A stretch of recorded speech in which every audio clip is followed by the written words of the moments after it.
Voilà, c'est donc parti. Merci à nouveau, merci à tous d'être au rendez-vous de ce webinaire d'Opinion Valley Confluence que nous allons donc dédier au nouveau champ du débat en agriculture. Et nous sommes ravis d'accueillir à cette occasion donc Eddy Fougier, qui est politologue, qui est consultant indépendant et qui enseigne à Sciences Po et à Audencia Business School. Eddy est un spécialiste des mouvements contestataires, d'où sa présence assez fréquente sur les plateaux télé ces temps-ci.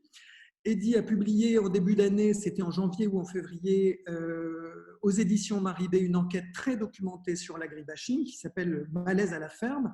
Eddy décortique ce phénomène de l'agribashing et surtout ouvre des pistes sur les façons d'en sortir et les conditions d'un rapprochement entre le monde agricole et la société.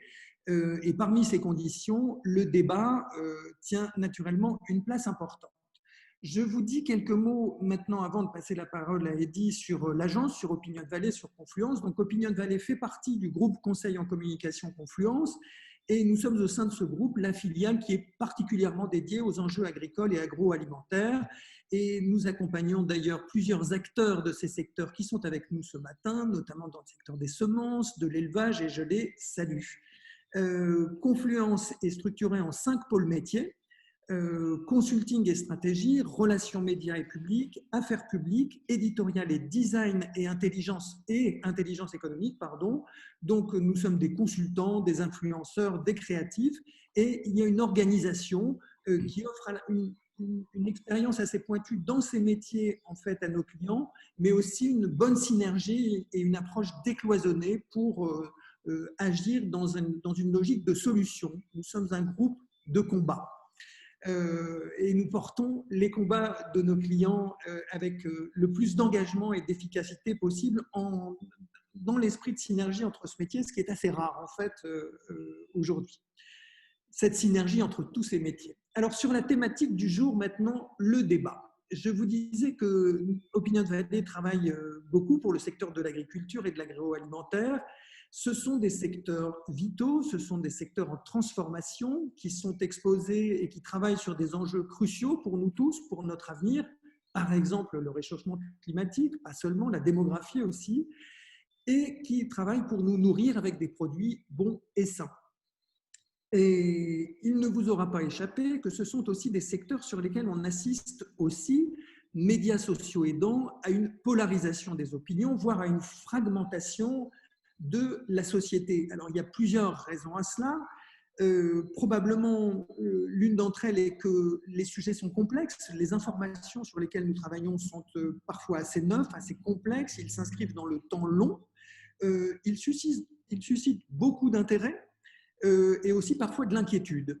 Et donc, ils suscitent de l'attention, de l'écoute et des réponses pour éviter de produire de l'opposition, de l'immobilisme, voire de la rancœur, puisque, Eddy, je sais que tu y reviendras tout à l'heure, mais il y a parfois vraiment des conflits sur pas mal de sujets dans les domaines sur lesquels nous travaillons.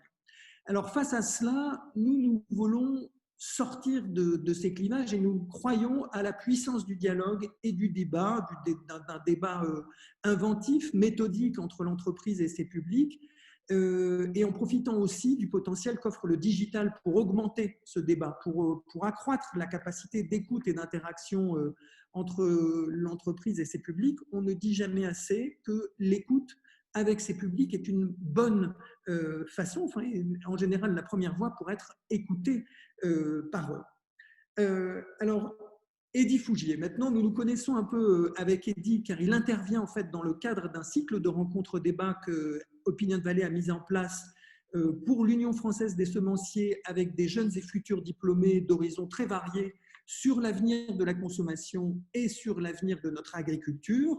Donc, nous avions une de ces rencontres à Angers il n'y a pas très longtemps, le mois dernier. Ce sont des occasions en fait, qui nous permettent, avec des gens qui ont 23 ans, en moyenne 23-25 ans, de nous projeter sur des sujets de temps long. Et eux, naturellement, s'y projettent dans ces perspectives d'une façon un peu différente de gens qui ont 40 ans ou 50 ans aujourd'hui, parce que eux, dans 20 ans ou 30 ans, ils auront 40 ans et 50 ans, et c'est vraiment très instructif d'échanger avec eux. Eddy, je te passe la parole pour nous parler des conditions d'un débat apaisé autant que faire se peut sur les questions agricoles. Merci Vincent, bonjour à toutes, bonjour à tous. Merci d'être présent pour ce webinaire.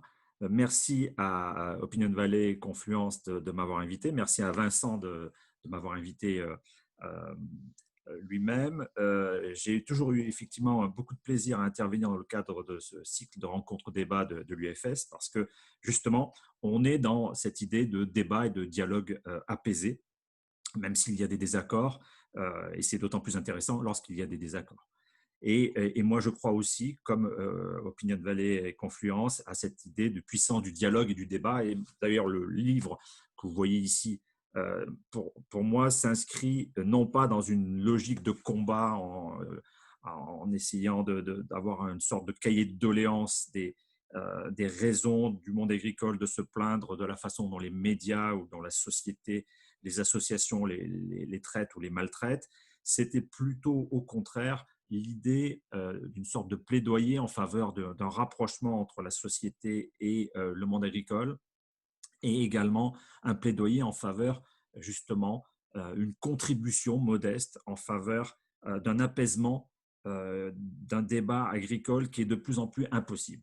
Et effectivement, on voit depuis quelques années que l'agriculture, comme d'autres secteurs d'activité, entre dans ce que j'appelle le contexte d'un risque sociétal avec différents acteurs qui auparavant ne s'intéressaient pas de près aux activités agricoles. On peut penser à un certain nombre d'ONG, on peut penser à un certain nombre de médias. Il n'y avait pas avant des missions grand public qui s'intéressaient aux sujets agricoles, souvent à charge. Je ne vais pas citer de nom, mais bon, vous voyez à quoi je fais référence. Il y a également de plus en plus de citoyens engagés qui vont participer à des associations, les coquelicots ou d'autres types d'associations. Il y a des leaders d'opinion qui aujourd'hui s'expriment publiquement sur l'élevage intensif, sur les pesticides. Et puis il y a aussi des groupes radicaux qui auparavant ne s'intéressaient pas nécessairement à ces sujets et qui mettent en place un certain nombre d'actes de malveillance. Donc ça, c'est ce qui a été effectivement que l'on a qualifié globalement d'agribashing. Et puis, pour moi, le débat est de plus en plus difficile sur les questions agricoles, de moins en moins apaisé, de moins en moins serein, parce qu'il a été, alors c'est un travers français, mais il a été en grande partie idéologisé, politisé, avec des totems. Les OGM en ont été. Aujourd'hui, on est sur le glyphosate. L'élevage intensif, voire l'élevage tout court, devient de plus en plus aussi un totem, c'est-à-dire un aspect repoussoir. On est pour ou contre. On est dans une forme de dichotomie. Et c'est d'autant plus compliqué d'avoir un débat sur ces sujets-là que beaucoup d'acteurs aujourd'hui sont dans une logique de nature abolitionniste. L214 et d'autres acteurs dans le monde de la protection animale veulent la suppression de l'élevage. Beaucoup d'acteurs, Génération Future, les coquelicots, veulent la suppression des pesticides dits de synthèse. Il est difficile d'avoir un débat avec quelqu'un qui veut la suppression de votre métier, de votre activité. Donc, ça rend la situation un petit peu compliquée. On est dans cette situation qui a induit, il faut le reconnaître aussi, dans le monde agricole, une vision un peu faussée où il y a la tentation d'établir un amalgame entre toutes les formes de critique ou d'interrogation. Un amalgame entre ces ONG, leurs relais médiatiques d'un côté et puis le grand public, où on va considérer qu'une grande partie de la population est acquise aux idées de vegan ou acquise aux idées des antipesticides. La réalité est bien sûr plus complexe, mais cela aboutit à ce qu'il y ait cette vision dichotomique des choses avec les pour et les contre. Alors, principalement autour de ce débat, ce que j'appelle cette guerre idéologique, je ne suis pas le seul à l'appeler comme tel, entre le bio et le conventionnel, notamment, où il faut se ranger dans un camp, où on accepte tout en bloc d'un côté, où on rejette tout en bloc de l'autre. Il faut montrer patte blanche ou patte verte, en l'occurrence. Et c'est là aussi, c'est un phénomène qui est accéléré par les réseaux sociaux, qui est accéléré par un certain nombre d'évolutions qui font que on a de grandes difficultés à nouer un tel dialogue. Il y a cette influence aussi de ce que j'appelle une forme de conspirationnisme soft, conspirationnisme doux, où on va considérer que quoi qu'il en soit, on ne va pas défendre des convictions, des valeurs, on va défendre des intérêts. Donc, si vous n'êtes pas d'accord avec moi, c'est que vous défendez des intérêts, ou si vous ne défendez pas consciemment des intérêts, c'est que vous êtes un idiot utile du système, un troll ou un idiot utile du système. Et donc, on est tous les idiots utiles, que ce soit d'un côté les idiots utiles du système agro-industriel, de la FNSEA, de l'autre côté les idiots utiles de la distribution bio ou des substituts de viande. Et on est encore une fois sur des conditions de possibilité d'un débat, d'un dialogue apaisé qui est loin d'être opérationnel en tant que tel. Et on est sur cette idée aussi de plus en plus prégnante au sein du monde associatif, mais aussi au sein d'une partie de la société, que finalement, les problèmes, déjà que l'agriculture est une source de problèmes, et plutôt qu'une solution, que les problèmes sont liés à une cause unique et qu'il y a une solution unique pour résoudre ces problèmes. Cette solution unique, par exemple, étant d'abandonner toute influence de la chimie ou l'influence du pétrole sur l'agriculture, ou d'abandonner toute consommation et toute production de viande.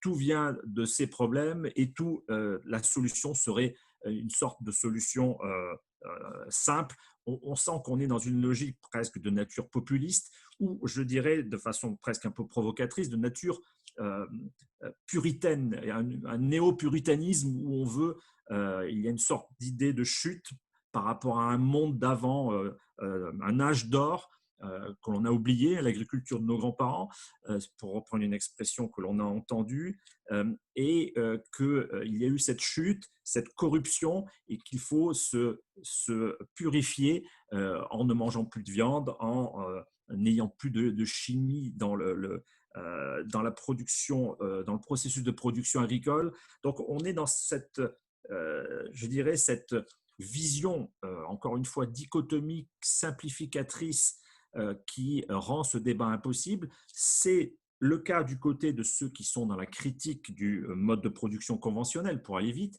mais c'est aussi très souvent, il faut le reconnaître, le cas du côté du monde agricole, du côté des professionnels, qui ont, encore une fois, comme je l'ai indiqué tout à l'heure, souvent une vision un petit peu simpliste de la société. Je le dis souvent lorsque j'interviens dans des assemblées générales de syndicats agricoles, la société française n'est pas composée de 40% de véganes et de 50% de bobos. Les écologistes ne sont pas tout puissants, ils n'ont pas l'oreille nécessairement des dirigeants, des élus et de la haute administration. Les choses sont un peu plus complexes que ça. Et je suis toujours fasciné, par exemple, sur la question du glyphosate.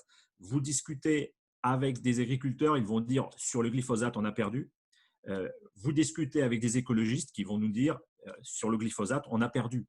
Donc, on est vraiment dans cette vision un petit peu étrange de ce que peut être ce débat sur l'agriculture. Et puis, on pourra revenir un petit peu plus loin, sans doute, sur la façon dont la société perçoit les questions agricoles. Alors, comment faire pour dépasser ces difficultés et parvenir à ce dialogue apaisé auquel on croit tous, enfin que l'on espère tous? Pour moi, le premier aspect, c'est effectivement de sortir enfin de cette guerre idéologique sur les questions agricoles, mais pas que sur les questions agricoles, aussi sur d'autres enjeux qui sont connexes. Regardons un ouvrage récent qui a été publié sur les gardiens de la raison. Je ne citerai pas les auteurs, mais vous voyez à quoi je fais référence. Même sur les questions aujourd'hui de technologie, de science, il y a ce clivage qui est absolument insupportable de cette politisation, cette idéologisation où il faut choisir son camp. On vous classe dans un camp et tout ce que vous pouvez dire peut se retourner contre vous. Donc, c'est quelque chose d'assez insupportable, alors que, bien évidemment, les questions agricoles sont absolument essentielles. On l'a bien vu lors du confinement, on le verra peut-être s'il y a un reconfinement. Il faut se nourrir 3 fois par jour. Il y a toujours un agriculteur derrière son assiette, comme le dit très souvent Sébastien Habis.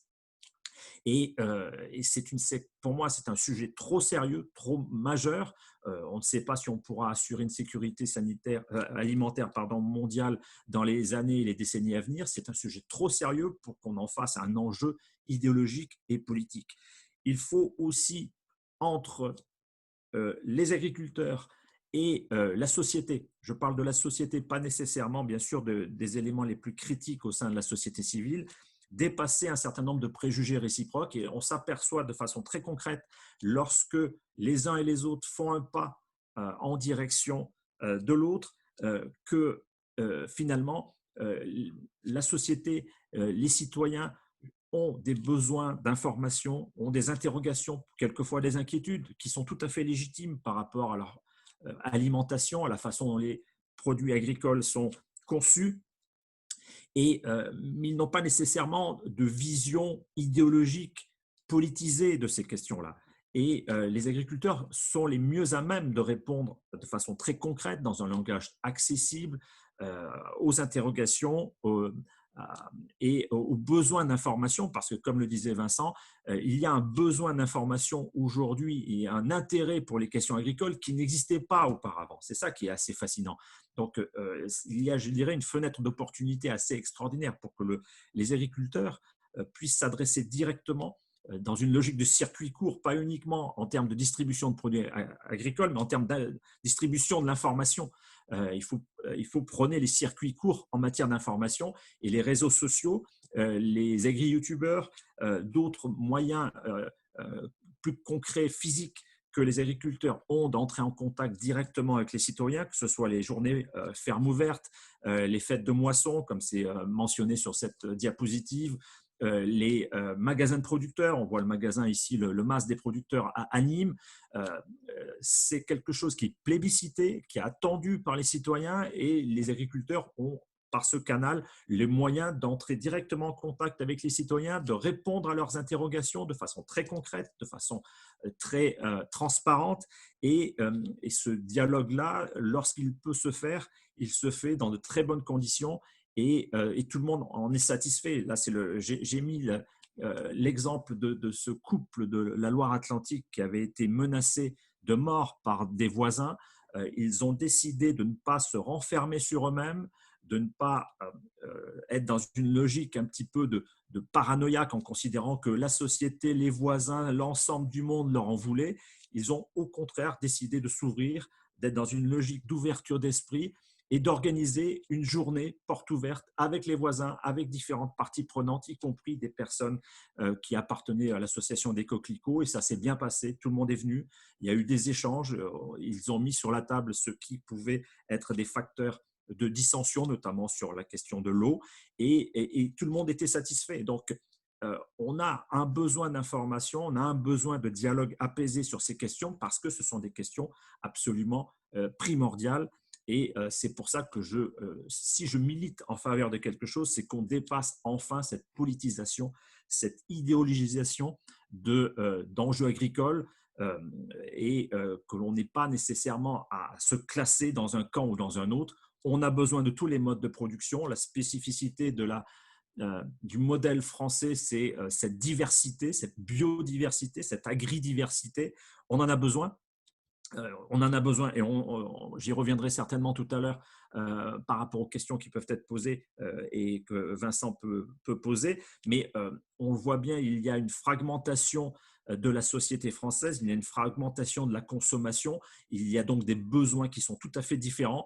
L'idée d'avoir un seul mode de production, quel qu'il soit, conventionnel ou alternatif, d'avoir une seule vision qui consiste à dire on va tous monter en gamme, c'est quelque chose qui ne correspond pas à la fois à l'évolution de la société et aux besoins des consommateurs. Donc, je milite aussi en faveur de cette multitude des agricultures et encore une fois, agridiversité pour effectivement répondre à ces différents besoins agricoles et de produits alimentaires exprimés par la société, qui fait face à différentes formes de contraintes, notamment bien sûr des contraintes budgétaires, et la crise que l'on est en train de vivre aggrave cette situation. Donc voilà les différents éléments que je souhaite mettre en avant. Et pour moi, je milite aussi en faveur d'une vision qui n'est pas nécessairement une vision optimiste, qui n'est pas nécessairement une vision pessimiste, parce que quand on regarde du côté des associations ou du côté du monde agricole,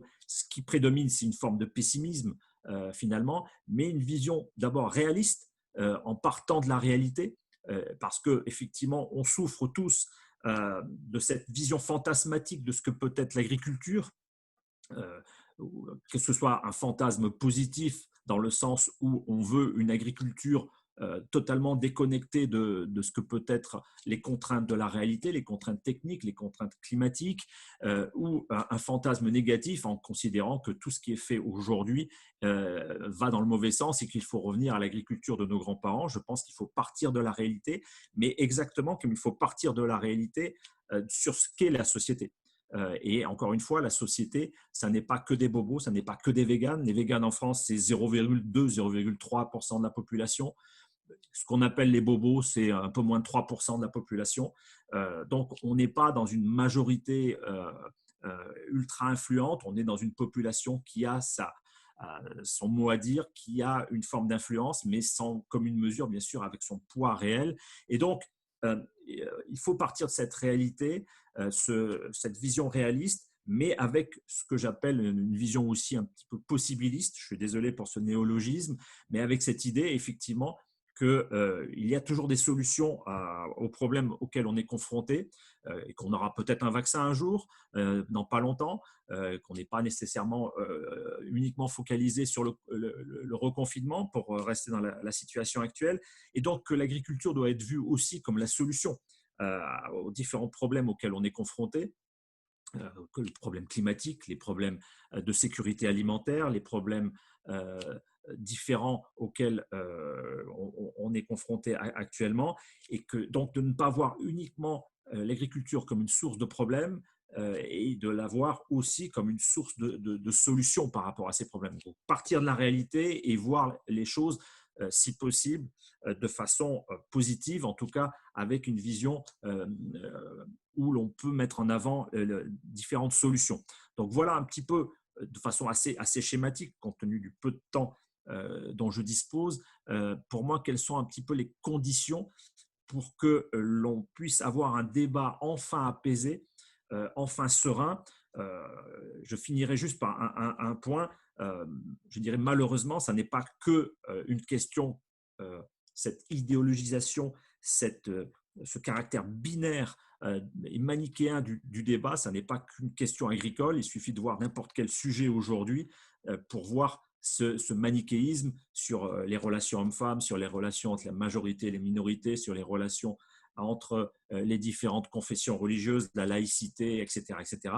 On est dans cette confrontation omniprésente. Mais pour moi, l'agriculture, c'est un sujet tellement important que c'est presque criminel de s'étriper là-dessus, alors qu'on devrait au contraire chercher des compromis, chercher un consensus, parce que c'est la base, le fait de pouvoir se nourrir. Bon, j'ai sans doute été un peu long, mais je reviendrai en répondant volontiers à vos questions et en intégrant aussi, bien sûr, la problématique de la crise de la Covid.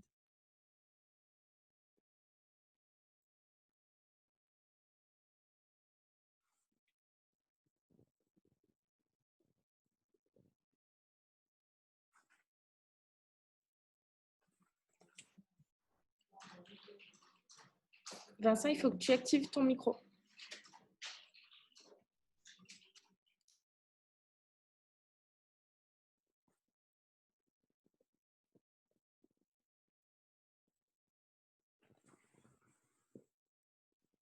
Ça y est, j'ai activé mon micro. Vous m'entendez? Très bien, très bien. Merci, merci beaucoup, Eddy. Alors, par rapport aux éléments dont tu viens de parler, il y a un premier point qui me faisait réagir, c'est que tu insistes sur la condition essentielle qui est de partir de la réalité. Juste en dessous de toi, sur mon écran, il y a Véronique Bellemin qui nous encourageait il y a quelques années à ne pas véhiculer et qui encourageait les publicitaires et les communicants à ne pas véhiculer l'image, et je la cite, de Martine à la ferme, parce que, et je sais que c'est à toi aussi, Eddy, une image qui est chère, puisque tu la cites, toi aussi, dans ton ouvrage. Est-ce que tu peux nous dire quelques mots quand même de cette perception un peu idéalisée qui perdure en fait qui perdure au détriment d'une autre perception qui pourrait être tout à fait idéalisée, parce que ce qui se passe dans le domaine agricole est tout à fait passionnant. La façon dont nous le voyons se transformer est vraiment très passionnante, sauf que c'est un peu obéré finalement par les poules qui picotent dans la cour et le fermier avec sa fourche. Exactement. C'est pour ça que j'ai parlé de fantasme à la fois positif et négatif. Dans le fantasme positif, c'est effectivement cette image d'Épinal, cette image assez éculée de la ferme avec donc ces poules qui picorent dans la cour, Martine à la ferme ou d'autres symboles, les vaches dans le pré, etc., etc. Donc c'est ce que l'on souhaite, c'est ce qu'une partie de la société souhaite ou a en tête ou a besoin d'avoir en tête par rapport à la production agricole. Et sans aucun doute, pour une partie de l'industrie agroalimentaire ou de la grande distribution, ils ont véhiculé cette image parce qu'ils savent bien que les produits transformés d'un point de vue industriel, c'est quelque chose qui n'est pas très populaire aux yeux du consommateur. Et donc, il y a une sorte de tour de passe-passe qui consiste à faire croire que l'industriel, c'est de l'artisanat. Je ne vais pas citer de marque, mais bon, quand on voit les publicités pour les knackis, et on a l'impression on fait cuire les knackis au feu de bois dans la nature et qu'on a ramassé les knackis sur des knackiers, bon, effectivement, on est loin de la réalité. Et puis, il y a le fantasme négatif, c'est-à-dire qu'on va projeter sur l'agriculture souvent des images que l'on récupère de l'étranger. Hein. C'est souvent pour accompagner des articles de presse sur les questions agricoles. Donc, si on parle de pesticides, on va avoir un avion qui va épandre des pesticides. Si on parle d'élevage, on va avoir des feedlots américains ou des élevages géants au Brésil, des éléments qui, là aussi, sont totalement déconnectés de la réalité, d'où effectivement, pour moi, le fait de partir de cette réalité peut être un peu crue, un peu, alors, pas montrer des abattoirs ou d'autres aspects, mais partir de cette vision réaliste de la réalité, c'est ce que fait, c'était l'ambition d'un mouvement comme Agri-Demain, qui justement voulait dépasser cette vision fantasmatique de l'agriculture pour partir de cette réalité, et y compris une réalité que l'on ignore. Et c'est ce que tu dis, Vincent, à savoir le fait que le monde agricole est beaucoup plus est obsédé par la recherche et développement et a intégré beaucoup plus de technologies que beaucoup de secteurs d'activité auxquels on pense spontanément. Donc ça, c'est effectivement les robots de traite ou les drones, c'est quelque chose d'assez ancien maintenant dans le monde agricole, et le grand public ne le sait pas nécessairement. Donc il y a sans doute aussi de la part des acteurs du monde agricole un déficit de communication en la matière, parce que chacun joue un petit peu la carte paysanne, alors qu'on est dans un secteur d'activité économique qui intègre beaucoup de technologies, avec des agriculteurs qui sont d'abord des chefs d'entreprise et qui sont dans cette logique-là. Et ça se heurte très souvent à cette vision d'un consommateur qui ne cherche dans l'agriculture et dans l'agriculteur que la satisfaction de biens communs. La beauté des paysages, l'entretien d'un savoir-faire, de tradition, etc., etc. La France d'antan et la France d'avant. Et sans doute que le Salon d'agriculture conforte cette vision-là, de cette vitrine d'une France fantasmée, et qui correspond aussi à cette vision fantasmée de la campagne que l'on a vue notamment, que l'on voit depuis le confinement, où la campagne est vue comme un havre de paix, éloigné des affres de la ville. Ce n'est pas toujours la réalité, là aussi. Et tu évoques d'ailleurs assez souvent le fait que la génération des millennials, comme on dit aujourd'hui, est l'une des premières à ne pas avoir du tout passé de vacances à la ferme, ce qui était le cas quand même d'énormément d'entre nous auparavant. J'ai même cité le passage du rapport du CNA dans le livre à ce propos. Effectivement, je dirais il y a deux dimensions de ces nouvelles générations auxquelles, que ce soit les Y, les millennials ou les Z, hein, moi je ne lance pas la pierre vis-à-vis de ces générations, mais effectivement, ce sont sans doute les premières générations à ne pas avoir passé les vacances à la ferme et ne pas avoir vu des animaux de ferme, enfin, leur compréhension des animaux de ferme est plutôt liée à Disney qu'à une vision réaliste. Et puis l'autre aspect, ce sont aussi des générations, qu'on le veuille ou pas, ce ne sont pas uniquement des digital natives, mais pour moi, ce sont aussi des affluent natives, c'est-à-dire des générations qui n'ont connu, moi je ne fais pas l'ancien combattant, je n'ai pas connu nécessairement les tickets de rationnement, loin de là, mais qui n'ont pas connu ni la pénurie alimentaire, ni les problèmes liés à des intoxications alimentaires.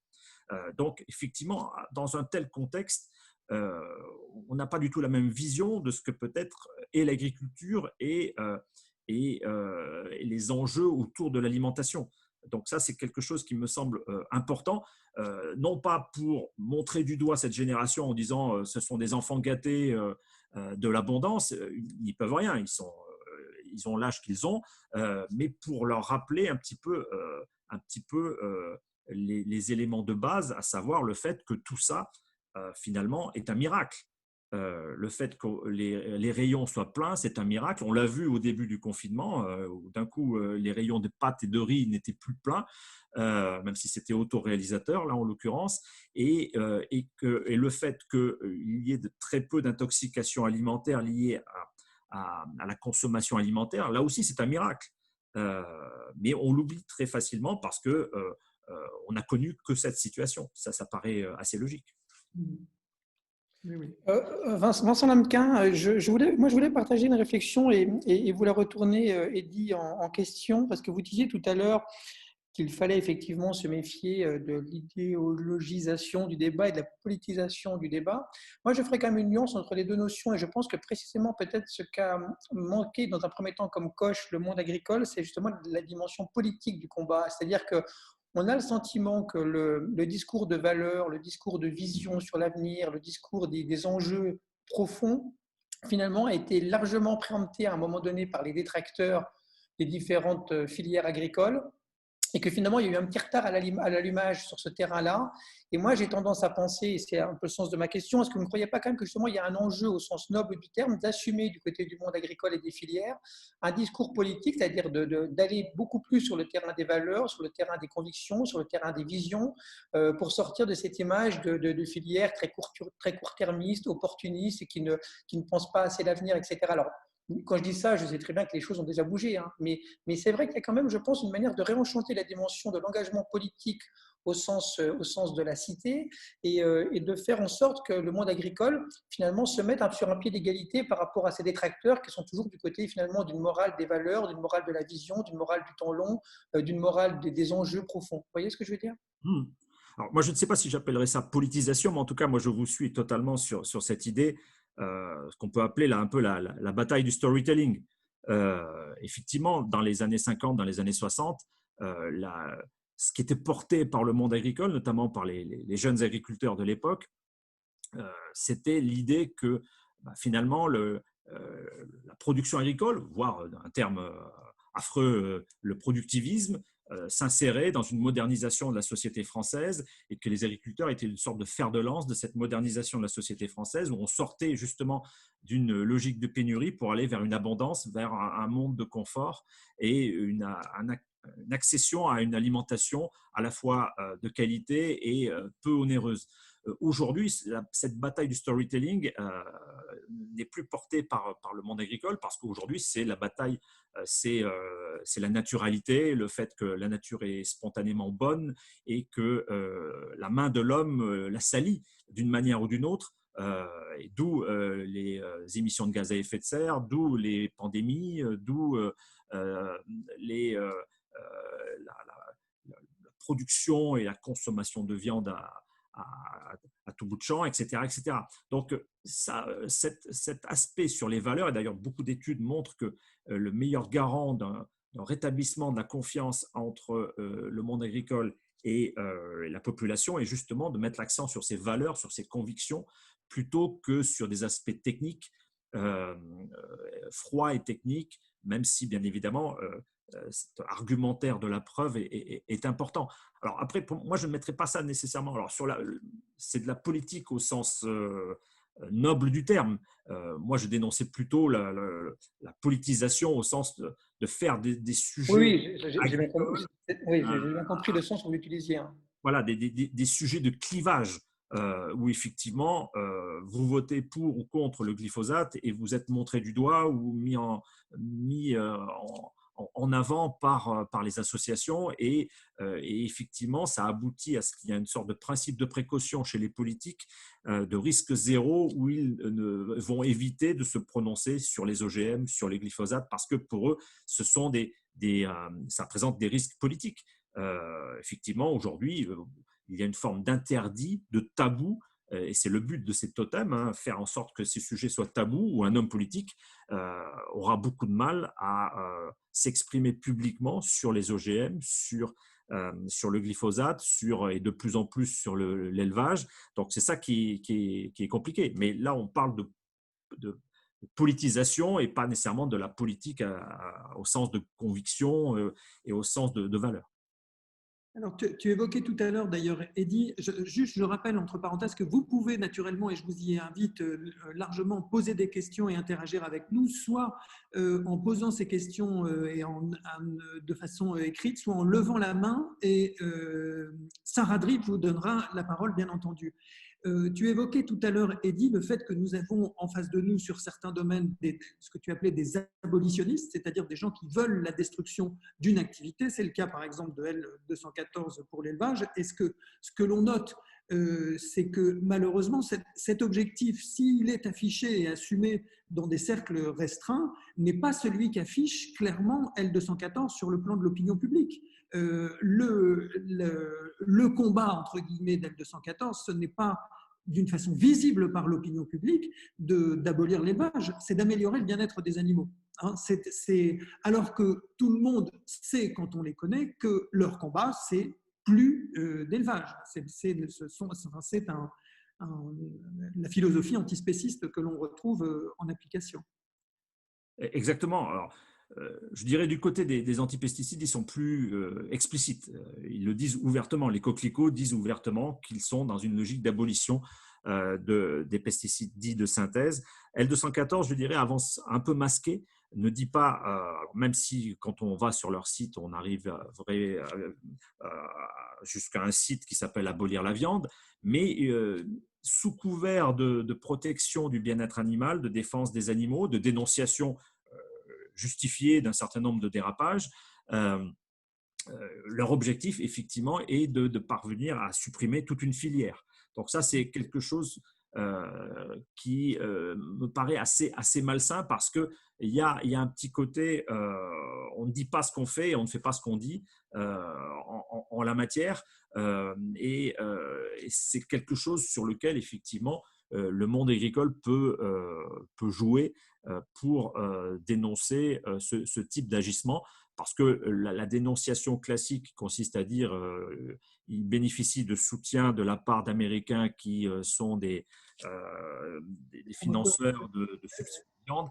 Bon, ça ne me semble pas l'aspect le plus efficace, parce qu'une fois qu'on a dit ça, on n'a rien dit. Oui, oui, tout à fait. Tout à fait. Alors, quelles sont les raisons d'y croire, hein? Qu'est-ce qui fait que ça marche entre maintenant qu'on a bien vu là où ça coince, qu'est-ce qui fait que ça fonctionne? Alors, on a parlé du débat, bien sûr, on peut en reparler, mais il y a dans les 2-3 derniers chapitres de ton livre, tu évoques toutes ces initiatives, ces axes qui permettent à la société, au monde agricole de se retrouver.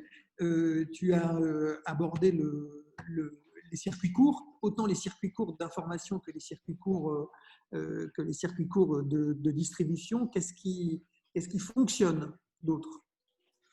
Une fois qu'on sort de cette idée qu'il y a un amalgame entre les antispécistes, les antipesticides, un certain nombre de journalistes qui véhiculent des critiques et le grand public, Donc, on fait la part des choses, on s'aperçoit effectivement que du côté de la société, en tout cas d'une partie de la société, il y a un certain nombre d'initiatives qui va dans le sens d'une meilleure compréhension des fonctionnements, y compris du fonctionnement économique de l'agriculture. Moi, l'initiative, et puis on verra de l'autre côté, du côté des agriculteurs, mais l'initiative que je trouve très intéressante, même si on peut discuter de certains aspects, c'est l'initiative de C'est qui le patron, qui rencontre un succès absolument phénoménal et qui présente l'avantage, enfin le double avantage d'avoir un mécanisme qui permet de comprendre le fonctionnement de l'économie, hein, puisque à chaque fois que vous choisissez une modalité de la production, vous avez un prix qui s'affiche, qui est totalement différent, bien évidemment, si la production est de bonne qualité ou de moins bonne qualité. Et puis, le deuxième aspect, c'est que le patron prend en compte avant tout la capacité du producteur à dégager un revenu. Et ça, c'est quelque chose de nouveau parce qu'on sort de cette chape de plomb sans doute favorisée par la grande distribution qui consiste à dire qu'il faut avoir toujours le prix le plus faible sur les questions alimentaires. Donc, c'est ça qui est assez intéressant du côté de C'est qui le patron, avec la limite. Dernièrement, il y a quelques jours, ils ont annoncé l'arrêt de la production d'une saucisse où les consommateurs avaient voulu des critères de qualité de très haut niveau, sauf que ça aboutissait à deux inconvénients. Donc, c'était l'idée de monter en gamme. Ça aboutissait à deux inconvénients. Le premier, c'est que la saucisse ne se gardait pas très longtemps et donc il y avait beaucoup de gaspillage alimentaire. Et le deuxième, c'était que le prix était trop élevé. Résultat, ils n'en vendaient pas. Donc, on voit bien qu'il y a un aspect très pédagogique où cette vision qui consiste à dire on n'a qu'à monter en gamme et tout ira mieux dans le meilleur des mondes, concrètement, ça aboutit à des prix élevés et à ce que le produit soit périssable. Donc, c'est ça qui est intéressant du côté de la société. Et encore une fois, je note beaucoup d'enquêtes. Alors, il y a souvent un décalage entre le déclaratif et le réel, mais qui mettent en avant aujourd'hui le fait que assurer un revenu décent pour le producteur fait partie d'une consommation équitable. Ça, on ne voyait pas ça il y a quelques années. Et bien évidemment, du côté des agriculteurs, on voit bien que beaucoup d'agriculteurs, notamment des agriculteurs qui sont sensibles aux nouvelles technologies, qui vont prendre leur caméra, qui vont s'investir sur les réseaux sociaux, cherchent à établir un dialogue direct, donc en circuit court, entre guillemets, avec les citoyens et les consommateurs pour leur expliquer ce qu'ils font. Il y a des numéros verts qui ont été créés, il y a aussi, donc pour entrer directement en contact avec le consommateur, il y a beaucoup d'agriculteurs qui, à l'échelle locale, vont prendre des initiatives, vont organiser des apéros, envoyer des SMS à leurs voisins. Donc, il ne faut pas mettre l'accent que sur ce qui ne va pas, il y a aussi tout ce qui va bien et toutes les initiatives. Et à l'échelle locale, il y en a une multitude du monde agricole, même de collectifs agricoles qui cherchent à dialoguer avec le grand public sans nécessairement avoir des préjugés, répondre à un certain nombre de questions, répondre à un certain nombre d'interrogations, voire d'inquiétudes. Et donc, je dirais, regardons aussi, ça fait partie de cette vision réaliste que je défends, regardons aussi ce qui va dans le bon sens du côté de la société, ce qui va dans le bon sens du côté des agriculteurs, en tout cas sous la forme d'un rapprochement entre les uns et les autres. Ça ne va pas nécessairement dans les intérêts des associations ou de ceux qui sont dans cette logique abolitionniste.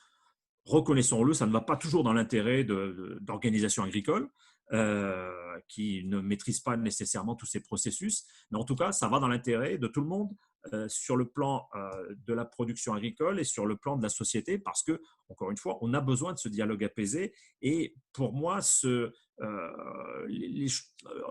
trouve que depuis quelques années, les choses vont dans le bon sens. Et alors, je n'irai pas dire comme Jean-Marie Serroni que l'agribashing a été une chance pour l'agriculture, mais en tout cas, ça a été vulgairement parlant, le coup de pied au cul nécessaire pour qu'une partie du monde agricole se remette dans le droit chemin en se posant les bonnes questions. Et les bonnes questions, c'était de faire en sorte de se reconnecter avec la société et de revoir leur façon de communiquer, de faire passer leurs messages.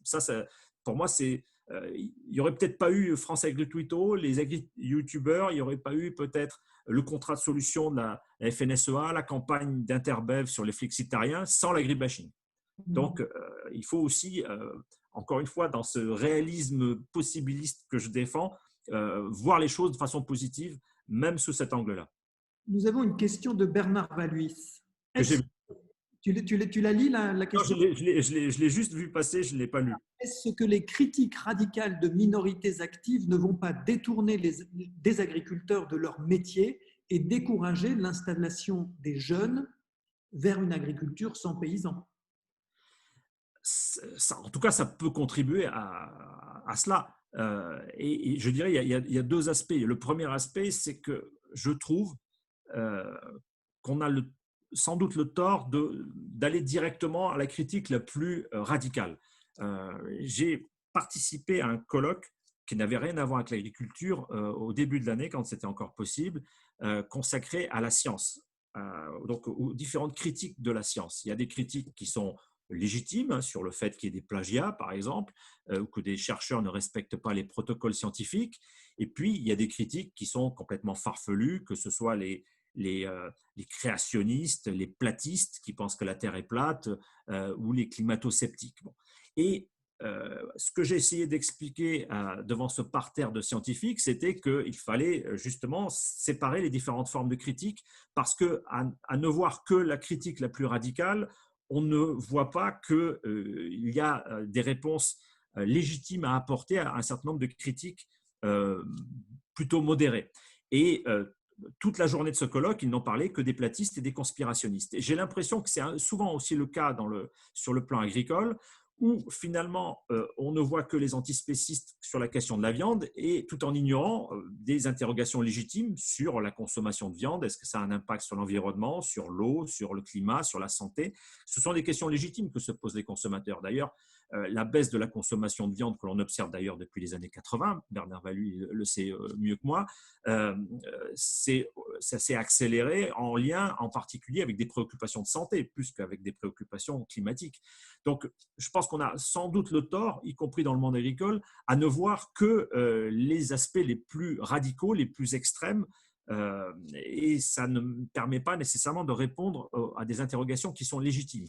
Mais pour reprendre, et c'est le deuxième point, ce que dit Bernard, ça me semble tout à fait évident. Enfin, c'est un facteur parmi d'autres, il n'y a pas toujours une seule cause, mais que c'est une forme de désincitation à avoir un certain nombre de pratiques et à s'installer pour un certain nombre de jeunes agriculteurs, ou alors ces jeunes agriculteurs vont plutôt privilégier des modes de production alternatifs. Ça paraît évident. Y a-t-il d'autres questions? Véronique, je t'en prie. Oui.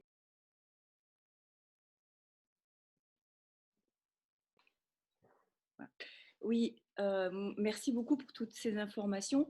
Moi, j'abonde dans le sens du fait qu'il faille avoir un autre discours, mais surtout sortir de cette dichotomie que vous décrivez très bien et parler d'autre chose. En fait, je pense qu'on ne convaincra jamais quelqu'un en frontal, en contredisant de façon frontale les arguments et ce qu'il pense déjà, puisque vous l'avez très bien expliqué, on est dans un camp et on n'en sort pas. Et ce qui peut être intéressant, c'est de parler d'autres choses, notamment de choses sur lesquelles les gens n'ont pas encore d'opinion, des choses que les gens ignorent complètement. Moi, je suis assez étonnée que dans le débat sur l'élevage, par exemple, il n'y ait jamais personne qui parle de ce que c'est que le contrat de la domestication. Qu'est-ce que c'est qu'un animal domestique? Il est quand même protégé de ses prédateurs, il est nourri, il est protégé du temps. Enfin, je ne vais pas rentrer là-dedans, mais en fait, un animal domestique est sans doute beaucoup plus de bien-être pendant sa vie qu'un animal sauvage qui est soumis à tout un tas de stress. Et ça, c'est juste des notions. C'est un exemple parmi 10 000 autres. Si vous commencez à parler de ça aux gens, vous les sortez de leur cadre de pensée, et là, ils vous écoutent et ils pensent autrement. On peut parler de la nature omnivore de l'homme, on peut parler de tout un tas de choses. Donc moi, j'abonde dans votre sens en disant sortons des arguments et des terrains sur lesquels les gens s'affrontent pour parler à côté. Et là, on a l'oreille. voilà, et des journalistes et des consommateurs. C'est très juste. Si tu veux rebondir, enfin répondre, Eddy, parce que moi je prendrais bien juste l'exemple d'une coopérative de Bretagne que je connais bien et qui fait dans l'élevage de cochons et qui est en fait extrêmement mobilisée sur des sujets qui sont chers en fait à la population et qui sont aussi essentiels à la population, c'est-à-dire l'antibiorésistance par exemple, enfin la lutte contre l'antibiorésistance, c'est vraiment un chantier majeur de l'élevage porcin. Ils en parlent et c'est très bien, mais voilà par exemple des points de débat qui sont des points extrêmement intéressants pour se rencontrer finalement, enfin pour se rencontrer, y compris intellectuellement, faire savoir qu'on est mobilisé là-dessus, sur le bien-être animal aussi, qui est une préoccupation des éleveurs parce que des animaux qui sont pas bien traités, ils vont pas bien, donc ils tombent malades, donc enfin voilà, ils profitent pas bien, comme on dit. Et il y a beaucoup de sujets de débat qui sont des sujets positifs à aborder.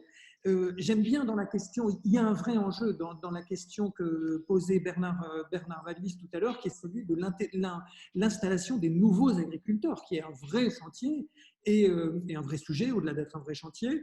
Et lorsque, dans les assemblées générales du monde agricole, on parle antibiorésistance, on parle conditions de vie des animaux, on parle HVE, etc., on parle de sujets qui sont clairement mis en avant auprès des éleveurs comme étant de nature à leur assurer une pérennité de leurs élevages, enfin la bonne transmission de leurs élevages. C'est vraiment très important. Et le débat, le débat, je retombe un petit peu là-dessus et je vais te laisser la parole, Eddy, mais le débat intégré dans une stratégie de communication à la fois positive mais aussi offensive, dynamique, permet de se rencontrer sur ces sujets. Dans des contextes où les opinions peuvent être, en l'absence d'un débat, assez arrêtées. Moi, je vous suis tout à fait sur ce que vous êtes en train de dire. Moi, je dirais qu'il faut articuler deux aspects. Par-delà la notion de débat, il faut articuler effectivement une riposte factuelle.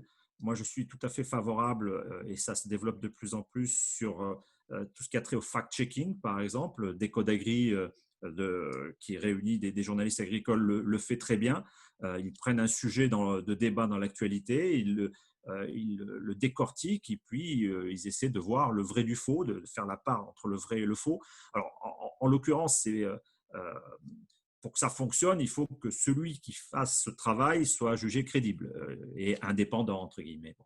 Ça, c'est une des dimensions, mais l'autre dimension, c'est effectivement de sortir de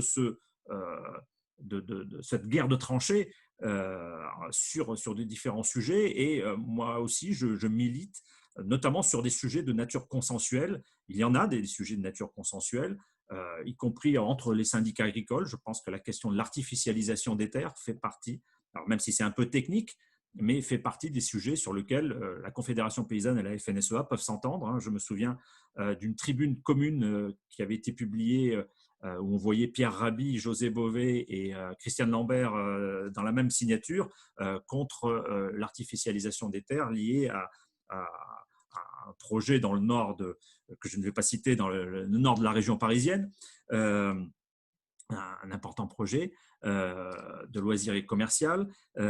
Et c'est la raison pour laquelle, en ce moment, je milite en faveur de la création d'une journée nationale de l'agriculture.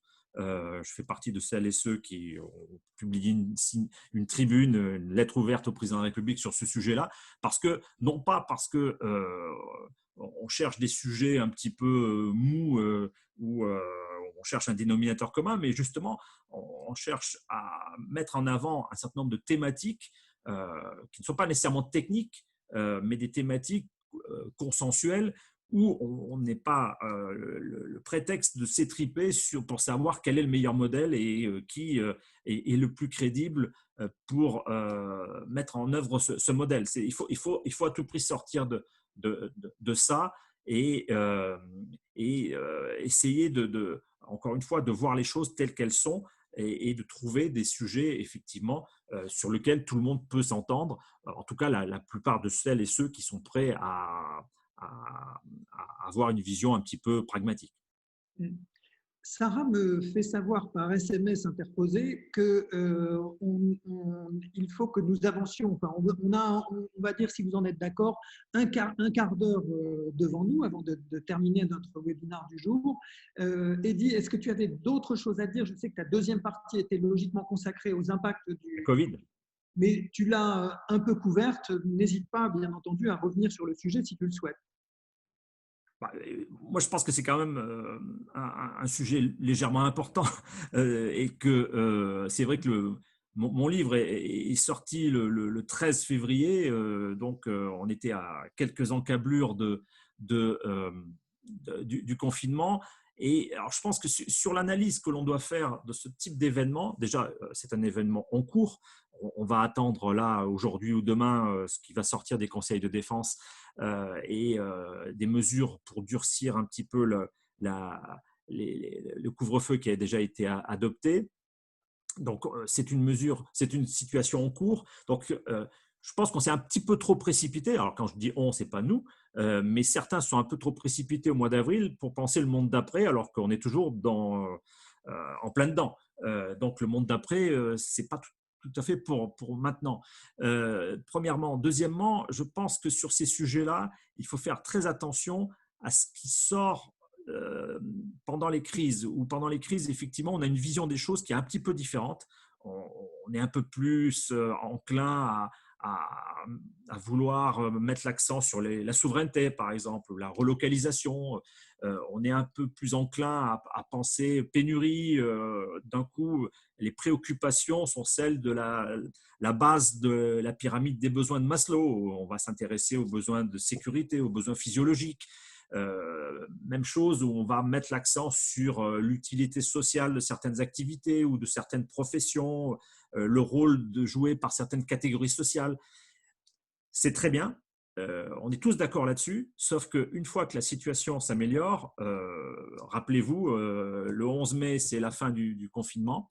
Je pensais que ça allait durer une semaine, effectivement, les applaudissements à 20h, ça a duré une semaine. Et c'était assez symbolique. Donc, il faut faire attention avec cette idée qu'on a vue jaillir dans le monde agricole, qui consistait à dire, ça y est, c'est la fin de l'agribashing, ça y est, l'agriculture est redevenue un sujet central, la question de la souveraineté alimentaire, la question des circuits courts, le rôle de l'agriculteur redevient primordial. Oui, mais en période de crise. Une fois que la crise est terminée, ça ne change pas nécessairement. Et je dirais au contraire, parce que quand on voit justement un certain nombre d'organisations qui sont critiques du mode de production conventionnel, elles sont plutôt enclines à penser qu'il y a une opportunité historique à faire bouger les choses. D'autres acteurs sont dans la même logique, mais en tout cas, qu'il y a une fenêtre de tir, une fenêtre d'opportunité pour faire avancer les choses, en s'appuyant notamment sur le levier de la Convention citoyenne. Et donc, on voit bien aujourd'hui que ce qui était un petit peu à l'origine du l'agribashing avec cette critique tout azimut de l'agriculture conventionnelle, c'est quelque chose qui se développe de plus en plus. Et pour moi, l'un des symptômes, c'est en plein confinement, deux associations, on le voit sur la diapositive, qui ont une action en justice contre la cellule Déméter. Donc, on voit bien que ces associations, d'une manière ou d'une autre, profitent de cette situation difficile pour faire avancer leur agenda et mettre à l'agenda du gouvernement, à l'agenda public, un certain nombre de thématiques qui leur est cher. Et donc, encore une fois, il faut se méfier de ce qui sort au moment des crises parce qu'on les oublie après. On a connu ça au moment des attentats du 11 septembre, on a connu ça au moment de la crise de 2008-2009. Et puis, on voit bien que les critiques de l'agriculture conventionnelle sont démultipliées et qu'aujourd'hui, on va mettre un peu tout dans le même sac, à la fois cette critique, la crise sanitaire et la crise climatique. Donc, je dirais, l'agribashing, d'un certain point de vue, est décuplé dans cette période-là. Donc, il n'y a pas nécessairement la fin de l'agribashing telle qu'une partie du monde agricole l'anticipait au moment de cette crise. Et je dirais, et je terminerai par ça pour l'analyse de ce qui est en train de se passer, pour moi, c'est surtout un accélérateur de tendance, cette crise. On le voit bien du côté des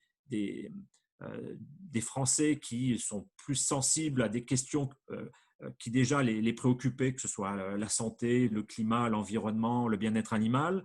On voit bien que cette société était polarisée, fragmentée et qu'elle l'est encore plus avec la crise. On l'a vu au moment du confinement, mais on va le voir avec la crise ou éventuellement au moment du reconfinement.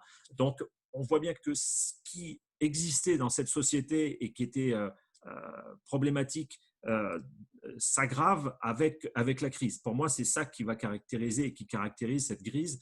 Donc, on espère tous que ce monde d'après soit meilleur, mais pour l'instant, ce n'est pas nécessairement ce qui se dessine. Et c'est pour ça qu'encore une fois, j'essaie d'avoir ce point de vue réaliste et tout en considérant qu'il y a toujours des solutions aux problèmes auxquels on est confronté. Et je pense que malgré tout, et je terminerai sur cette partie solution, les éléments qui amenaient les agriculteurs, une partie des agriculteurs et une partie de la société à se rapprocher existent toujours. Donc, c'est ça qui doit nous rendre, malgré tout, optimistes. Alors, merci Eddy. Je rebondis sur ta dimension de solution pour vous partager avec vous tous dans un petit laps de temps très court ce que nous disent les étudiants qu'on a rencontrés. Je vous parlais des rencontres débats qu'on a fait à Angers, il y en avait une l'an dernier à Paris, et j'ai essayé de rassembler 2-3 points forts qui les caractérisent, qui caractérisent leurs aspirations dans le cadre des rencontres débats, donc je le rappelle, que nous avons organisées entre l'Union française des semenciers et de jeunes et futurs diplômés. À la question « Et vous, si vous étiez ministre de l'Agriculture ?» Là, maintenant, dans le contexte où on les invite, bien entendu, à réfléchir à ce que l'on veut pour notre avenir à 20 ou 30 ans. Qu'est-ce qu'ils nous disent? Réduire le gaspillage alimentaire et des ressources. Renforcer l'indépendance alimentaire de la France et de l'Europe face aux concurrents mondiaux. Raisonner les besoins alimentaires et les besoins agricoles dans le cadre de ce qu'ils ont appelé une PAM, la politique agricole mondiale, entreprendre une aide durable au développement dans les pays d'Afrique et plus particulièrement dans les pays qui vont souffrir de conditions climatiques et pédoclimatiques difficiles, en veillant à préserver l'indépendance des petits producteurs, intensifier l'effort de la R&D en agriculture pour aider à migrer vers un modèle de production moins carboné, réduire l'usage des intrants, et enfin, ne pas opposer les modèles, voir ce qu'il peut y avoir de bon dans chacun.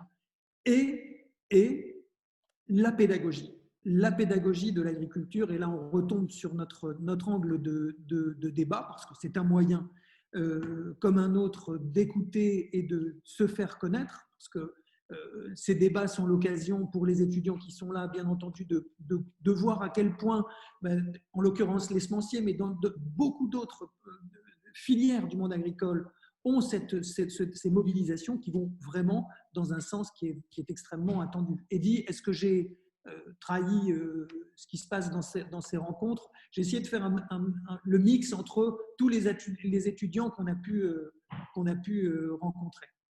Tout à fait, tout à fait. Et il y a cette articulation, je dirais, entre une vision pragmatique d'étudiants qui sont des étudiants qui vont devenir des ingénieurs agronomes, donc qui prennent en compte un certain nombre de contraintes techniques, économiques, réglementaires, et puis cette dimension, je dirais, idéaliste, qui est censée quand même, lorsqu'on a 20 ans ou 23 ans, si on n'est pas idéaliste, on ne le sera jamais. Donc, il y a cette double articulation qui aboutit effectivement à ces sujets sur lesquels, effectivement, on peut s'accorder.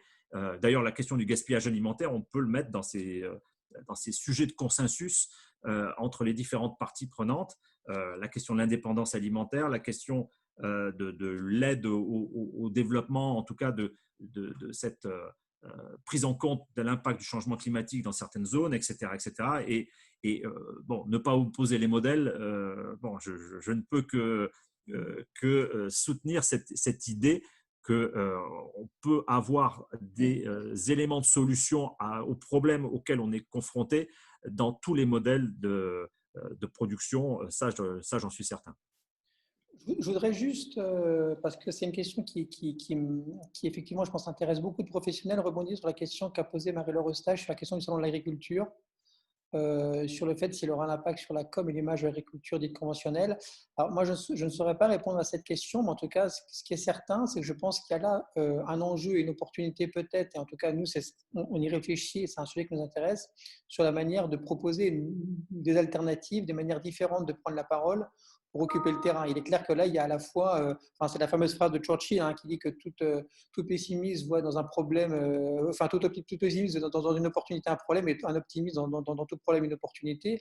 Je pense qu'il faut savoir en faire une opportunité et savoir justement se mobiliser dès maintenant dans les différentes filières pour savoir créer à la fois de l'interpellation, mais aussi des moments de rencontre, des lieux de réels qui permettent d'aller à la rencontre des leaders d'opinion, mais aussi du grand public. Moi, je pense qu'il y a un vrai sujet, c'est un chantier. C'est un chantier, j'ai envie de dire, on fait partie de ceux qui ont envie de réfléchir à ça, mais je sais qu'on est quelques-uns sur le sujet et j'espère que ça va permettre de faire germer des initiatives intéressantes. Voilà, je voulais juste, moi, dire un petit mot là-dessus parce que c'est une question, effectivement, que je crois utile dans le contexte actuel.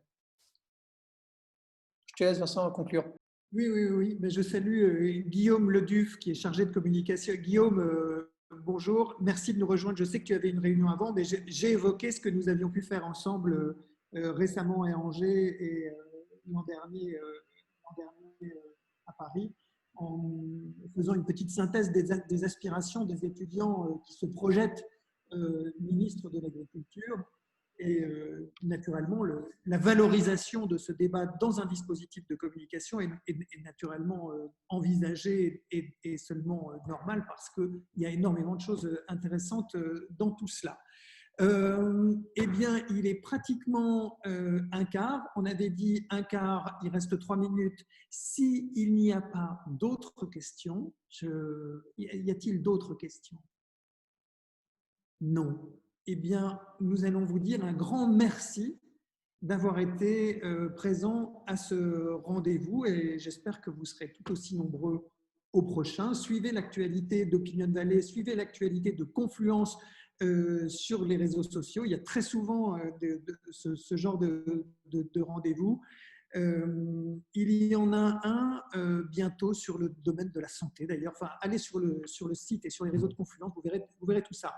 Un très grand merci et à bientôt. Merci. Merci, à bientôt. Soyez prudents.